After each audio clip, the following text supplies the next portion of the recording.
Seasoned comedian Chris Rock has held his place in the comedy world for decades. Recently, he came out with a stand-up comedy special called Selective Outrage, and let's just say the reviews were mixed. Welcome back to I.O. Today we're counting down the top 10 embarrassing moments from Chris Rock's Netflix special. Make sure you let me know which moment you think is the most embarrassing in the comments below. At number 10, younger women. In his special, Rock pokes fun at women his own age and then makes a comment about having his eyes on Doja Cat instead, who is 30 years younger than him. In this particular bit, Rock explained why he prefers dating women who are under 40. The comedian pointed out that a young woman is happy if he buys her a pair of nice shoes, while a 40/50-year-old woman would ask him to help him fix her roof. I mean, men joking about liking younger women is certainly nothing new in comedy, and once again, Rock really didn't bring anything unique or interesting to the topic. Like a lot of his other material, it just kind of felt corny, maybe if he was on his first special, but come on. Anyway, Rock then said, "Don't hate the player, hate the game. I don't get rich and stay in shape to talk about Anita Baker. I'm trying to F Doja Cat." I mean, the joke had potential, but trying to F the singer as a punchline? Interesting choice. At number 9, lesson learned. Rock talked about his children in the new special and more specifically about how he has tried to prevent them from becoming spoiled. The comedian told the story of how his oldest daughter Lola went on a school trip to Portugal in her senior year, but while there, she and her friends snuck out to go drinking. Quote, "Of course they got busted. Rich white schools, they don't play that shh." He then went on to explain that the parents of the other students hired lawyers to fight to keep their children in school, but Rock decided Lola needed to learn a lesson. Apparently his daughter was not taking the situation seriously, so Rock went to the dean and actually got her kicked out. He apparently told the dean, "I need you to kick my daughter out of this school. I need my black child to learn her lesson right now before she's on OnlyFans. Please kick my child out of effing school." An interesting scare tactic, but Lola is now in culinary school. He also claimed that neither his wife nor daughter found out about his talk with the dean. At number 8, hot take. Halfway through the special, Rock included some jokes about the ongoing US debate of whether or not women should have the right to terminate their pregnancy or not. Some states have set up laws to ban women from choosing, and Rock basically took both sides. Rock admitted that he is pro-life because he loves his daughters, but also wants his daughter to live in a world where they have the complete control of their bodies. Clearly Rock is not very educated on the topic because that is quite literally the definition of pro-choice, but not the point. The comedian then added, "I believe women should have the right to terminate babies. I believe you should have the right to terminate as many babies as you want. Terminate them all, I don't give an F, but let's not get it twisted, it is terminating a baby." Of course he didn't use the word terminate in his actual special, but you get the gist. I mean, people have said a lot worse about the topic, so props to Rock for that, but I really don't think we should be taking any medical or scientific advice from the comedian. To end his bit, Rock joked, "I think you should be able to terminate that baby until its first report card." Again, not the quality of joke I would expect from a seasoned comedian, but what the heck do I know about stand-up comedy? At number 7, the slap. Of course, Rock couldn't have put out a stand-up special without mentioning being slapped by Will Smith. Towards the end of the special, Rock says, "You all know what happened to me, getting smacked by Suge Smith. Everybody knows. Everybody effing knows. I got smacked like a year ago and people are like, did it hurt? It still hurts. I got summertime ringing in my ears." He then goes on to state that he is not a victim with, "You will never see me on Oprah or Gayle crying. You will never see it. It's never going to happen. F that shh." I took that ish like Pacquiao. Rock also compared himself to Smith, saying that Will is significantly bigger than him. Quote, "Will Smith does movies with his shirt off. You've never seen me do a movie with my shirt off. Will Smith played Muhammad Ali in a movie. You think I auditioned for that part? I played Pookie in New Jack City." Rock apparently called Smith after the incident, but the actor never picked up. Finally, Rock explained why he didn't hit back, stating, "Because I got parents. I was raised. And you know what my parents taught me? Don't fight in front of white people." At number 6, the Smiths. Clearly, Rock talked about the infamous Oscar slap during his special, but to go along with that, he also talked about both Will and Jada Smith. Basically, Rock accused Smith of practicing selective outrage at the Oscars by getting mad at the comedian instead of his wife. In the past, Jada technically had an affair while married to Will, but following that coming out, they revealed that they had been on a break at the time and have since opened up their marriage, ultimately giving up on a monogamous marriage. This is what Rock was referencing. Rock said, "Everybody called that man a bee. They called his wife a predator, and who'd he hit? Me." Rock then also included that he's a man Smith knows he can beat up. Rock also talked about previously being a fan, but now he watches Smith's movies much differently. As an example, Rock said that now he watches Emancipation just to see Smith treated poorly, adding that now Rock roots for the bad bad guys. At number 5, the Kardashians. I don't know why Rock decided to dedicate part of his Netflix special to making fun of the famous family, but he did, and honestly, his jokes were nothing I haven't already heard before. The comedian decided to joke about the fact that in the past, the men that the Kardashians have dated or even married, most of the time are black. Rock said that Kris Jenner is like the Statue of Liberty, she lets everybody in. He then made a reference to Ye and Lamar Odom, Kim and Khloe's ex-husbands. Rock said, bipolar rapper, bring your butt here, and then joked about Odom's substance issues. Rock then ended his round of jokes with, the Kardashians are inclusive, and they love black people more than black people love black people. The comedian then implied that the family is cursed to date black men because their father, Robert Kardashian, defended O.J. Simpson in the 1995 trial. Finally, Rock joked that God appeared to Robert Kardashian and said that his daughters will only date, quote, crazy black people after he committed the sin of helping free O.J. Simpson. At number 4, the royal family. No one was safe from Rock when it came to selective outrage, not even the British royal family. In 2021, Meghan Markle and Prince Harry sat down for a bombshell interview with Oprah Winfrey about their situation and strained relationship with the royal family. Rock claimed that Markle had no right to complain because she should have known about the family's long history of racism. Rock said, quote, she hit the effing light-skin lottery and still going on complaining, acting all dumb like she don't know nothing. Going on Oprah like, I didn't know. I had no idea how racist they were.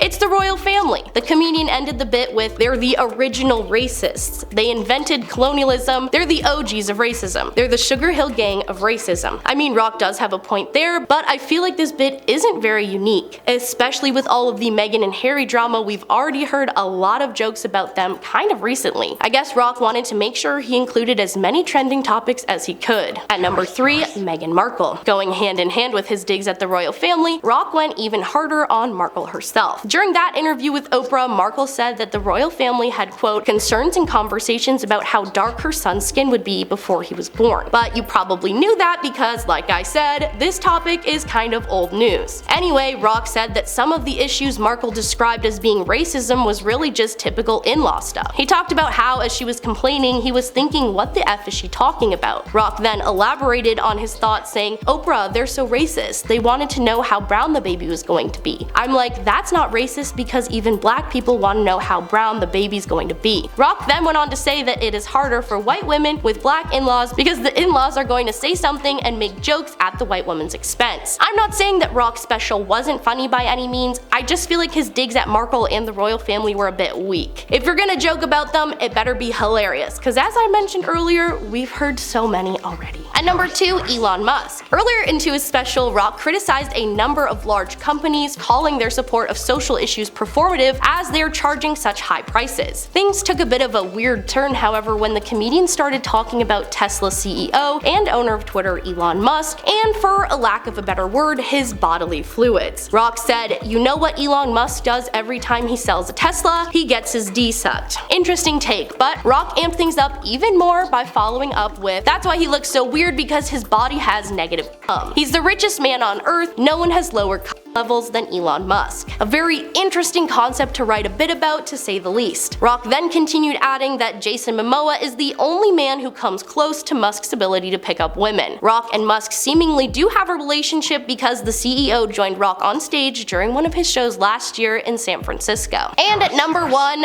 the reviews. The most embarrassing part of this entire special was probably the reviews that came with it. A lot of people concluded that his material was a bit blah and that Rock might be becoming a little rusty. On Twitter, at Power123Trust said, I give the Chris Rock special a 5 out of 10. Everything he said about wokeness and selective outrage was tired, and the bits about Will Slap have already been joked about by a billion people, and by now it's stale. Comparing Kelly to MJ was apples and oranges, he's done better. Eric Deggans from NPR tweeted, main thing I learned from Chris Rock's live stand-up special for Netflix, Selective Outrage, he's still pretty pissed at Will and Jada Pinkett Smith, and it ain't necessarily helping his comedy. I think the main verdict I found from reading reviews is that the special was really just underwhelming. USA Today said Rock had become a sad old man yelling at clouds, adding he's crotchety, he's mean, he's predictable, and boring. Rock is a great comedian who's been around for decades, so him using a bunch of hacky material about things that have already been joked about to death is pretty disappointing. I really think the expectations were maybe just a little too high for Selective Outrage. That was the top 10 embarrassing moments from Chris Rock's Netflix special. Let me hear all of your thoughts on Selective Outrage in the comments below. I've been your host, Maddie. Thanks for tuning in to Inform Overload.